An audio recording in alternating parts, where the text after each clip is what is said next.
Hello friends, Unzipping GST welcomes you. Today we are discussing something about input tax credit, that is section 155, which says that burden of proof और प्रमाण करने का जो दायित्व है वो हमेशा असेसी पे रहेगा in case of input tax credit.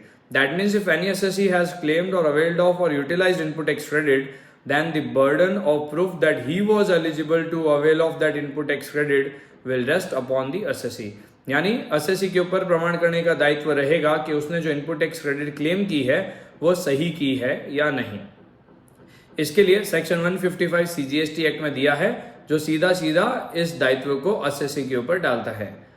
इससे मिलता जुलता there is one case law that is Ecom coffee Gill trading limited which was decided by the Supreme Court of India. Although this case was decided in reference with the Tamil Nadu VAT Act, but since provisions of TN VAT Act and CGST Act are similar, therefore we can apply the ratio of the case in the GST law itself. तो supreme court ने क्या कहा है that if assessee has availed of input tax credit, it is the assessee who is liable to prove that input tax credit claim is correct.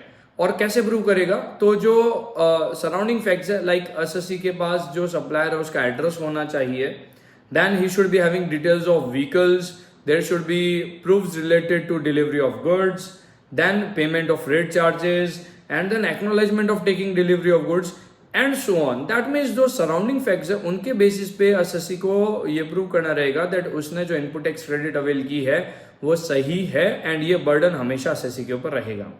Friends, यदि आप notices and proceeding से deal कर रहे हैं तो आपको ये ध्यान रखना है, although burden lies with the assessee, but again I will say that कई बार कई केसेस के जो फैक्ट्स है उसके ऊपर भी डिपेंड करता है that whether this burden solely lies on the SSC और it can be shifted on to the department. So that will depend on the fact, but अभी के लिए प्राइमा फेसिया जो फर्स्ट बर्डन है to prove that SSC is eligible to avail of input tax credit will lie on the SSC.